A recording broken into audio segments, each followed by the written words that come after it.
Let's begin chapter number 4 judiciary. पुरानी book में chapter 5 है और पुरानी बुक में चैप्टर 3 था why do we need a parliament और चैप्टर 4 था अंडरस्टैंडिंग लॉज। उसको कंबाइन करके लेटेस्ट बुक में चैप्टर 3 बना दिया parliament and the making of laws. तो मैं नई बुक के हिसाब से ही करा रही हूँ, पुरानी बुक का भी कवर करके मैं सारा करा रही हूँ। ठीक है, तो चैप्टर 5 है पुरानी बुक के अकॉर्डिंग जुडिशरी, चैप्टर 4 है नई बुक के अकॉर्डिंग जुडिशरी। कंटेंट सेम है। फाइन, अब स्टार्ट करते हैं। देखो, इंडिया में जैसे सबको पता है कि इंडिया में रूल ऑफ लॉ लगा हुआ है, मतलब लॉ जो है वो सबके लिए इक्वली अप्लाई होगा, है ना। तो ये जो जुडिशियल सिस्टम है हमारे यहाँ पर कोर्ट्स का, वो इम्पॉर्टेंट है, वाइटल सिस्टम है, स्पेशली डेमोक्रेसी में। अगर कोई लॉ वायलेट हुआ है तो उस लॉ को या उस राइट को हमें गेन करने के लिए, जस्टिस लेने के लिए हम जुडिशरी में चले जाते हैं, यानी कि कोर्ट्स में चले जाते हैं। What is the role of judiciary? Judiciary के जनरली 3 रोल्स होते हैं। फर्स्ट इज़ डिस्प्यूट रेजोल्यूशन, यानी कि जो विवाद हैं, लड़ाई झगड़े जो हैं वो सॉल्व करने हैं। अब लड़ाई झगड़े या तो सिटीजन्स के बीच में हो सकते हैं, सिटीजन्स एंड गवर्नमेंट के बीच में हो सकते हैं, 2 स्टेट गवर्नमेंट के बीच में हो सकते हैं, या सेंट्रल और स्टेट गवर्नमेंट के बीच में भी हो सकते हैं। Next is judicial review. Judicial review मतलब कि अगर पार्लियामेंट ने कोई लॉ बनाया और हमें लगा कि वो जो है कॉन्स्टिट्यूशन के बेसिक स्ट्रक्चर, इंपॉर्टेंट वर्ड है ये बेसिक स्ट्रक्चर, अगर वो लॉ कॉन्स्टिट्यूशन के बेसिक स्ट्रक्चर को वायलेट कर रहा है तो जो सुप्रीम कोर्ट है या जो जुडिशरी है वो उस लॉ को मतलब हटा देगी, उस लॉ को स्ट्राइक डाउन कर देगी। तो this is known as judicial review, कि किसी लॉ को चेक करने की जो पावर है वो जुडिशरी के पास है कि वो जो लॉ है वो कॉन्स्टिट्यूशन के बेसिक स्ट्रक्चर को वायलेट तो नहीं कर रहा है। नेक्स्ट है upholding the law and enforcing fundamental rights, कि हर एक सिटीज़न जो है अगर उनकी फंडामेंटल राइट्स वायलेट हो रही हैं तो वो कोर्ट्स में जा सकता है और लॉ के अकॉर्डिंग फिर उनको जस्टिस मिलेगा। तो ये सुप्रीम कोर्ट का या मेनली देखें तो जुडिशरी का रोल है। अब supreme court of India was established on 26 of January 1950 and the day India became Republic. Supreme court से पहले जब ब्रिटिश रूल था तब हमारे यहाँ क्या था, फेडरल कोर्ट था इंडिया का। It was earlier located in the chamber of princess in the parliament house, and जब सुप्रीम कोर्ट है वो कहाँ हो गया, मथुरा रोड इन न्यू दिल्ली इन 1958, इसको यहाँ पर शिफ्ट कर दिया गया था। ठीक है, next is what is an independent judiciary.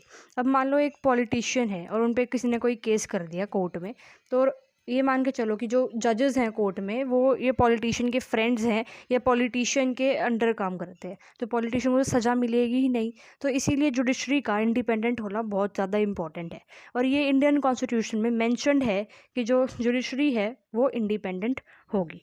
जैसे कि सेपरेशन ऑफ पावर्स हमारे यहाँ पर है कि जो लेजिस्लेचर और जो एग्जीक्यूटिव है वो जुडिशरी के काम में इंटरफेयर नहीं करेगा, और जो कोर्ट्स हैं वो गवर्नमेंट के अंडर नहीं है और वो अपने खुद के बिहाफ पे काम करेंगे, जो गवर्नमेंट बोलेगी वो नहीं करेंगे। जैसे जुडिशियल रिव्यू की पावर एग्जांपल है।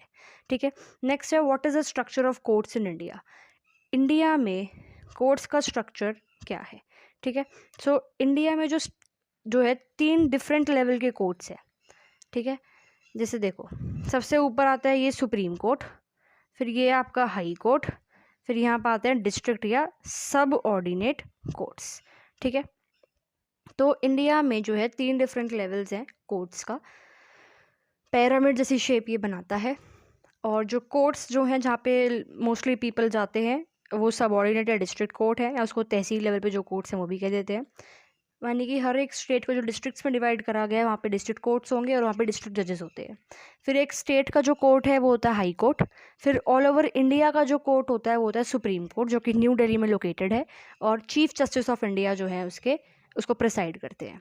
ठीक है, जो सुप्रीम कोर्ट में डिसीजन बनाए हैं they are binding on all the courts in India. यानी कि अगर हाई कोर्ट ने कोई डिसीजन निकाला किसी भी डिस्प्यूट का, रिजॉल्व किया और कुछ जस्टिस दिया, डिसीजन निकाला, अगर वही कोर्ट वो जो लोग हैं जिन्होंने केस किया था सुप्रीम कोर्ट में लेके जाते हैं और सुप्रीम कोर्ट ने हाई कोर्ट ने जो डिसीजन दिया था वो नहीं माना, अपना कोई और डिसीजन दे दिया, तो हाई कोर्ट का जो डिसीजन है वो कैंसिल डाउन कर दिया जाएगा और सुप्रीम कोर्ट का जो डिसीजन है वो माना जाएगा। अब हाई कोर्ट्स पहले 3 प्रेसिडेंसीज में इस्टेब्लिश हुए थे, कोलकाता, बॉम्बे और मद्रास 1862 में। हाई कोर्ट ऑफ दिल्ली जो है वो 1966 तक आ गया था। करंटली हमारे यहाँ पर 25 हाई कोर्ट हैं। कई स्टेट से खुद के हाई कोर्ट हैं, लेकिन जैसे पंजाब और हरियाणा का एक हाई कोर्ट है चंडीगढ़ में, और जो नॉर्थ ईस्टर्न स्टेट्स हैं उसमें से असम, नागालैंड, मिज़ोरम और अरुणाचल प्रदेश का एक हाई कोर्ट है गुवाहाटी में, और आंध्र प्रदेश और तेलंगाना जो है उनके सेपरेट हाई कोर्ट्स है, मतलब अब 1 जनवरी 2019 से, पहले इनका भी सेम था। ठीक है। अब जो डिफरेंट लेवल के कोर्ट्स हैं, क्या ये एक दूसरे से कनेक्टेड है? बिल्कुल है। हमारे यहाँ पर इंटीग्रेटेड जुडिशियल सिस्टम है। ठीक है, we have an integrated judicial system, कि अगर जो हाई कोर्ट ने डिसीजन लिया वो डिसीजन नहीं माना जाएगा, जो कि सुप्रीम कोर्ट ने फाइनल डिसीजन लिया वही डिसीजन माना जाएगा अगर सुप्रीम कोर्ट तक वो केस गया। ठीक है, क्या है? The decisions made by higher courts are binding on the lower courts. ठीक है। सिमिलरली एक एपेलेट सिस्टम एग्जिस्ट करता है इंडिया में, मतलब अगर एक इंसान जो है वो हायर कोर्ट में अपील करता है तो जो जजमेंट होगी हायर कोर्ट की वही जस्ट मानी जाएगी, लोअर कोर्ट की जस्ट नहीं मानी जाएगी। जैसे एग्जांपल दे रखा है, ये state Delhi administration versus Lakshman Kumar and others 1985 का एक केस है। लक्ष्मण कुमार जो है उनकी शादी हुई थी 20 ईयर एक सुधा से, तो सुधा की डेथ हो जाती है।